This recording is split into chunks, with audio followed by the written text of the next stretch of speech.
Hey, everybody. Carlos Osvaldo here from Mozambique. Welcome to Freestyle Talks. This is our first edition in English. So, bear with me if language is not very good. Our first language is Portuguese in Mozambique, but we are doing an experience and pushing ourselves to try new things and talking to interesting people. So we will have a very interesting guest this afternoon or evening. Uh, it's he's called Hotep Jesus. He's American. He's a lot of things. So he's an author. He's a comedian. He's a social engineer. So I heard a lot of interesting things about him. I saw a lot of interesting interviews with him as well. And I made him an invitation to join us and talk about blackness and what's happening in the world and on US.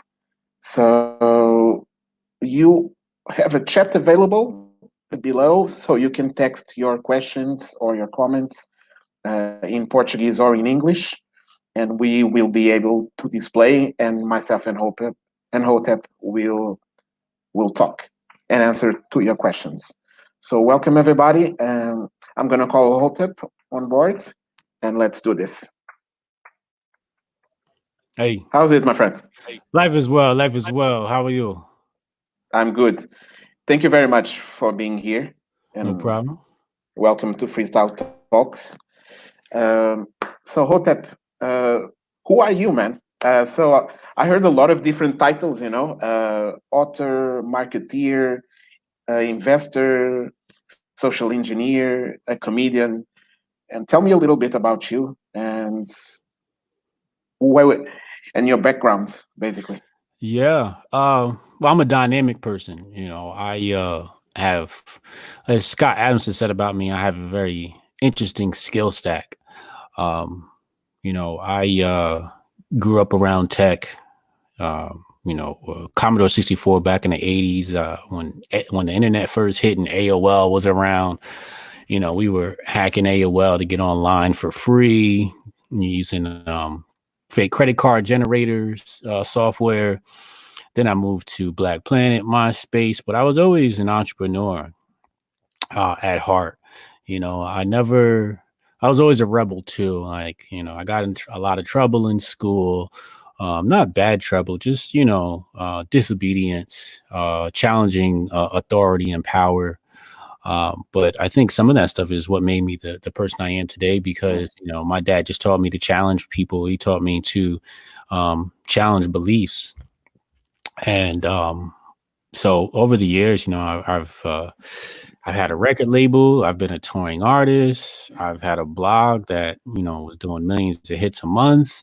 I worked for 50 Cent. And I was regional marketing director. Then I moved into, that was consumer packaged goods. Then I moved into the mobile app space. And I did a bunch of mobile app work. And then now I'm involved in cryptocurrency, AI, and still mobile apps. At a young age, I said I was either going to be a SWAT specialist or I was going to be some sort of scientist. I wanted to be the Black Bill Gates, so to speak. I wanted my own software company. I recognized early on it's a lucrative career.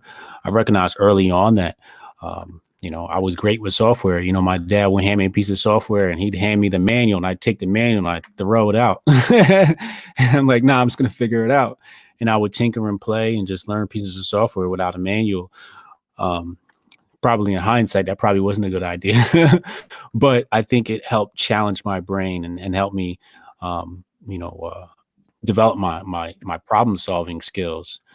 So yeah, I'm a father, uh, husband, and author, startup tech co-founder. My dad's a funny guy. He's got jokes for days. So my comedian side comes from him. You ever hang around him, he gonna be telling jokes all day long. We're just a real funny family. Mhm. Cool, man. And who's Brian Sharp and who's Hotep Jesus? Because I Um, found you with both names on internet. So who's who? Yeah. So, Hotep Jesus was a moniker that was given to me by some naysayers, and I liked the buzz it had, so I took it on. But then one day, I said, I wonder who has my name, my actual legal name, and I typed it in, and I saw somebody else had my name, and I'm like, nah, I need to take this over. So I wanted to have some Google domination for my legal name. So if you checked my legal name and my moniker, both of us would come up. I wanted also to publish my books under my legal name for legal purposes to make sure there was no discrepancies on who owned this work and who wrote it. Also, I wanted to be known for in the professional world by my legal name, but they're not really two different individuals. I'm very dynamic. Some people would say I have split personality. I don't look at it as that. I just think that I can adapt to a lot of different situations. I can adapt to the boardroom, and I can adapt to the streets and every place in between. Just a well-rounded individual who studies a lot. Hmm. So I'm actually in Mozambique, in Maputo. So I was telling you this. We are in the bottom of Africa, right next to South Africa. We are the only country in the region who doesn't speak English, so our language is Portuguese. We are a former colony of Portugal. Um, so pardon me about my language if it's not on spot, but I'm doing my best here. Okay, You're so doing bear wonderful. with me. Thanks, man. Yeah. So I'm a curious guy. I'm a writer. I'm an entrepreneur as well, and I do a lot of crazy things. So this podcast I started a month ago is an example of that, and is a way I can talk to interesting people and to learn more and to feed my brain. And also to challenge myself because I was always a background person. I'm a writer and I am a producer in events, so I'm always in the background, and this way I'm pushing myself to always also be in the front line, and that way I can grow and get better in doing both things. Uh, and also I get to know interesting people and learn a lot and pick people idea, people I admire. So, and this is a very independent thing. I'm doing it myself. It's my channel. It's my platform. So I pick people, and it's people I care about and I want to listen to. So thank you again for being here. Oh, no problem. Yeah, I found you on internet on this Joe Rogan interview. You Hmm. know, especially that part about Africans were in America before uh, uh, Columbus, right? Yeah. Hmm. Uh, so it really caught my attention, and I was very interested and curious to hear that. It's not the first time I heard that, but there was something about your way, the way you said it. The conviction and the passion I felt in your words about that topic. It made me feel that we, as an African country, we as Africans, we really need to hear about that and to think about that because it's our history, it's our legacy, and that impacts a lot on who we are now and what we are living and going through these days.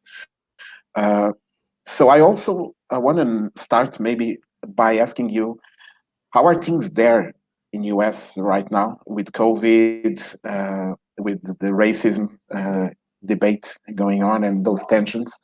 So tell me a little bit about the US right now, please. Yeah, so COVID's really annoying. Where I live in New Jersey, things are closed. They actually just started to open up back up this week, but any place indoors, you have to wear a mask. Um, but yeah, it's just really annoying. It's an inconvenience. It's different, like me and my girl, have our favorite restaurant, and usually we do breakfast there once a week, and we haven't been able to visit, but she